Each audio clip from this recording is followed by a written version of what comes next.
നമുക്ക് നല്ല മാതാവും നല്ല പിതാവും ഒക്കെ ആകേണ്ടതില്ലേ? നിങ്ങളുടെ എല്ലാവരുടെയും കണ്ണുകളിൽ ഞാൻ കാണുന്നത് ആ പ്രതീക്ഷയാണ്. എങ്ങനെയാണ് ഞാനൊരു നല്ല ഉമ്മയാവുക? ഞാൻ നിങ്ങളോടൊരു കൊച്ചു ചോദ്യം ചോദിച്ചോട്ടെ. എന്താണ് ലോകത്തിലെ 7 മഹാത്ഭുതങ്ങൾ? നിങ്ങൾക്കൊരു പക്ഷേ മറുപടി പറയാൻ കഴിഞ്ഞേക്കാം. താജ്മഹൽ എന്നും ചൈനയിലെ വൻമതിലെന്നും പാരീസിലെ ഈഫൽ ടവർ എന്നും പിസാ ഗോപുരമെന്നും ഒക്കെ പറഞ്ഞേക്കാം. പക്ഷേ ഞാൻ പറയാൻ പോകുന്ന 7 മഹാത്ഭുതങ്ങൾ ഒരു ഉമ്മയ്ക്കുണ്ടാകേണ്ടതാണ്. ആ കഴിവുകൾ അള്ളാഹു നമുക്ക് മാത്രം നൽകിയ പ്രത്യേക കഴിവുകൾ, മനുഷ്യന് മാത്രം നൽകിയ കഴിവുകൾ. ആ 7 ലോകാത്ഭുതങ്ങൾ ഏതൊക്കെയാണെന്ന് അറിയേണ്ടതില്ലേ? ടു സീ, കാണാനുള്ള കഴിവ്. ടു ഹിയർ, കേൾക്കാനുള്ള കഴിവ്. ടു ടോക്ക്, സംസാരിക്കാനുള്ള കഴിവ്. ടു ലാഫ്, ചിരിക്കാനുള്ള കഴിവ്. ടു ലവ്, സ്നേഹിക്കാനുള്ള കഴിവ്. ടു ഫീൽ, അത് അനുഭവിച്ചറിയാനുള്ളത്. ടു ടച്ച്, സ്പർശിക്കാനുള്ള കഴിവ്. ആ 7 ലോക മഹാത്ഭുതങ്ങൾ നമ്മളിലില്ലേ? നമുക്ക് ഓരോരുത്തർക്കുമില്ലേ കഴിവുകൾ? നിങ്ങളൊന്ന് ആലോചിച്ച് നോക്കുക. കണ്ണിന്റെ ഒരു ശക്തി. ഒരുപക്ഷെ ഒരുപാട് കവികളും ഒരുപാട് കലാകാരന്മാരും ഇത്രയേറെ വർണ്ണിച്ച മറ്റൊരു സെൻസ് ഓർഗൻ നമുക്കുണ്ടായിരിക്കില്ല. ഈ കണ്ണിന്റെ അത്ര പവറുള്ള ഒരൊറ്റ ലെൻസും ഇത്രയേറെ ശാസ്ത്രം വികസിച്ചിട്ടും ഇന്നേ വരെ കണ്ടുപിടിക്കപ്പെട്ടിട്ടില്ല. എങ്കിൽ എത്രയോ അന്ധന്മാർക്ക് കണ്ണിന് കാഴ്ച കിട്ടിയേനെ. പക്ഷേ ഈ കണ്ണിൽ നിന്നും കണ്ണിലേക്ക്, മറ്റൊരാളുടെ കണ്ണിലേക്ക് പ്രവഹിക്കുന്ന ഒരു തരംഗമുണ്ട്, വേവ് ലെങ്ത് ഉണ്ട്. നിങ്ങളുടെ കുഞ്ഞിനും നിങ്ങൾക്കുമിടയിൽ അത്തരം ഒരു വേവ് ലെങ്ത് ഉണ്ടായിരിക്കണം. നിങ്ങളുടെ കുട്ടിയുടെ ശരീരം മാത്രമല്ല, അവന്റെ മനസ്സും കാണാനുള്ള ഒരു കണ്ണ് നിങ്ങൾക്കുണ്ടായിരിക്കുക. അവന്റെ മനസ്സിലെ വേദനകളും പ്രയാസങ്ങളും അവന്റെ ആഗ്രഹങ്ങളും കാണാനുള്ള ഒരു കണ്ണുണ്ടായിരിക്കുക. അവനെ കേൾക്കാനുള്ള ഒരു കാതുണ്ടായിരിക്കുക. പടച്ചതമ്പുരാൻ പറഞ്ഞു നമ്മളോട്, അധികം പറയേണ്ട, നീ കുറെ കേൾക്കൂ. മറ്റുള്ളവരെ കേൾക്കാൻ വേണ്ടിയാണ് 2 കാതുകളും ഒരൊറ്റ നാവും തന്നത്.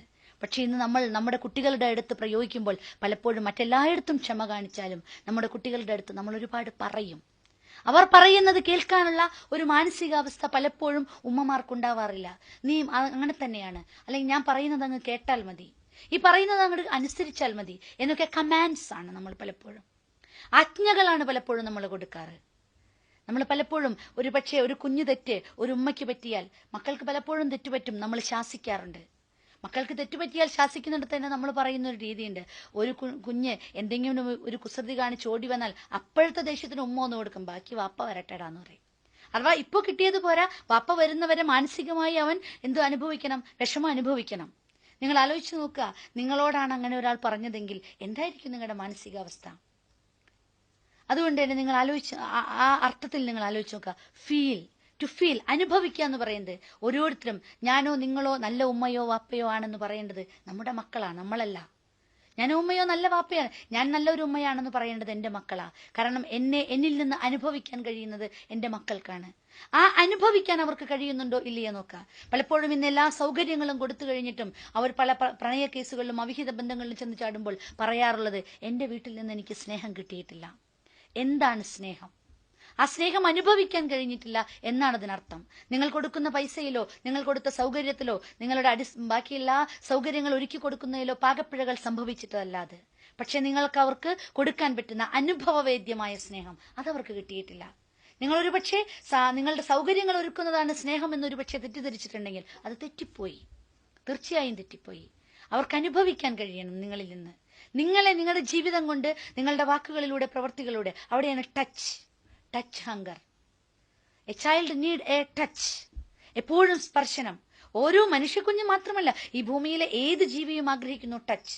ഒരമ്മയുടെ ഗർഭപാത്രത്തിൽ നിന്ന് പുറത്തേക്ക് വന്നാൽ ആദ്യമായിട്ട് ഏത് കുഞ്ഞും ചെയ്യുക, ഏത് മൃഗവും ചെയ്യുക, തന്റെ കുഞ്ഞിനെ നക്കി തുറത്തുകയാണ്. നമ്മൾ നമ്മുടെ നെഞ്ചോട് ചേർത്ത് നമ്മൾ ചൂട് പകരുന്നു. ഈ സ്പർശനം വളരുമ്പോഴും അവർക്ക് ആവശ്യമുണ്ട്. എത്ര വളർന്നാലും സ്പർശനത്തിന് ഒരു മഹാശക്തിയുണ്ട്. നമ്മുടെ വിരൽത്തുമ്പുകൾക്ക് ഒരു മഹാശക്തിയുണ്ട്. ആ സ്പർശനം കൊണ്ട് അവരെ നമുക്ക് നമ്മുടെ വിരൽത്തുമ്പിൽ ഒരു സംഗീത സാന്ദ്രമായ ഒരു ലോകത്തേക്ക്, നമ്മൾ ആഗ്രഹിക്കുന്ന ഒരു ലോകത്തേക്ക് കൊണ്ടുവരാൻ നമുക്ക് കഴിയും. ആ സ്പർശനം നമുക്ക് നല്ല രൂപത്തിൽ കൊടുത്താൽ. ഇന്നൊരു പക്ഷെ പലപ്പോഴും അടികൊടുക്കുന്ന, അല്ലെങ്കിൽ ഷൗട്ട് ചെയ്യുന്ന, ആക്രോശിക്കുന്ന മാതാപിതാക്കളെയാണ് കാണുക. രണ്ടാമതൊന്ന്, നമ്മൾ സ്നേഹിക്കേണ്ടതിനെ കുറിച്ച് പറഞ്ഞു. ടു ലവ്, എങ്ങനെയാണ് സ്നേഹിക്കുക? നമുക്ക് പരസ്പരം സ്നേഹിക്കാൻ നമ്മൾ സ്നേഹം കൊടുക്കുക. Give and take policy. ഇന്ന് ഏത് കാര്യത്തിലും അങ്ങനെയാണ്, കൊടുക്കുന്നതേ കിട്ടൂ. നമ്മൾ ആലോചിക്കുക, നമ്മൾ കൊടുക്കുക, നമ്മുടെ സ്നേഹം വാരിക്കോരി കൊടുക്കുക. ഒരാളും സ്നേഹിച്ചത് കൊണ്ട് ഈ ലോകത്ത് വഷളായി പോയിട്ടില്ല. തോമസ് ആൽവ എഡിസൺ നമുക്കറിയാം ഒരുപാട് കണ്ടുപിടുത്തങ്ങൾ ഈ ലോകത്ത് നടത്തിയ, നമുക്ക് ഈ ലോകത്ത് ഒരുപാട് അടിസ്ഥാന സൗകര്യങ്ങൾ ഒരുക്കി തന്ന മനുഷ്യൻ 6 7 സ്കൂളുകളിൽ നിന്നും പുറത്താക്കപ്പെട്ടിട്ട് ഓടി വന്നു. എല്ലാ ക്ലാസ്സുകളിലും ശല്യക്കാരനായിരുന്നു. ക്ലാസ്സിൽ ശരിക്കിരിക്കാനോ പഠിക്കാനോ പറ്റാത്തൊരു കുഞ്ഞായിരുന്നു. 6ാമത്തെ സ്കൂളിൽ നിന്നും മടങ്ങി വരുന്ന മകനെ കെട്ടിപ്പിടിച്ചുകൊണ്ട് അവന്റെ അമ്മ പറഞ്ഞത് ഇതായിരുന്നു: മകനെ, നിന്നെ എനിക്ക് വേണം, നീ എന്റെ മകനാണ്, നിന്നെ എനിക്ക് വേണം. അങ്ങനെ ആ അമ്മ കെട്ടിപ്പിടിച്ചില്ലായിരുന്നുവെങ്കിൽ ഇന്ന് ലോകം കാണുന്ന ഒരു മഹാശാസ്ത്രജ്ഞനായിട്ട് നമുക്ക് എഡിസനെ കാണാൻ കഴിയില്ല. അതുകൊണ്ട് തന്നെ തീർച്ചയായിട്ടും നമ്മൾ മനസ്സിലാക്കുക, നാം എങ്ങനെയാണോ നമ്മുടെ മക്കളോട് ഉള്ള ആറ്റിറ്റ്യൂഡ്, നമ്മുടെ മനോഭാവം എന്താണ്? നമുക്ക് വേണ്ടിയല്ല, ഈ ലോകത്തിന് വേണ്ടിയാണ് കുഞ്ഞുങ്ങൾ. അവർ നമുക്ക് വേണ്ടിയാകുന്നത് അവർ തന്റെ ഇടത്തോടുകൂടി ഈ ലോകത്തെ നേരിടുമ്പോഴാണ്.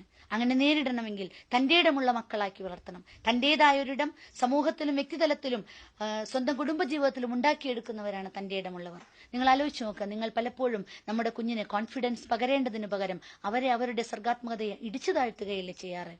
കൊച്ചുകുഞ്ഞായിരിക്കുമ്പോൾ അവൻ ജനലിൽ പിടിച്ച് കയറാൻ പോയപ്പോൾ നീ പറഞ്ഞു, കയറരുത്, വീഴും.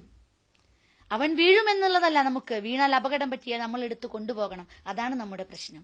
അതേസമയം നാം കൈപിടിച്ച് അവനെ കയറ്റുകയും അവന്റെ ഉയർച്ചയിൽ നാം സന്തോഷിക്കുകയും മെല്ലെ ഇറക്കിയിട്ട് പറയാണ്, നമ്മൾ കൂടെയുള്ളപ്പോൾ നിനക്ക് കയറാം, ഇല്ലെങ്കിൽ എന്റെ മോൻ വീഴും, അപ്പോൾ വാവു ഉണ്ടാവും എന്ന് നമുക്ക് ആശ്വാസത്തോടെ പറയാൻ കഴിഞ്ഞാൽ അവന് നാളെയുള്ള അവന്റെ വ്യക്തി ജീവിതത്തിൽ എല്ലാ ഉയരങ്ങളെയും കീഴടക്കാനുള്ള ആത്മവിശ്വാസം അവനുണ്ടാകും.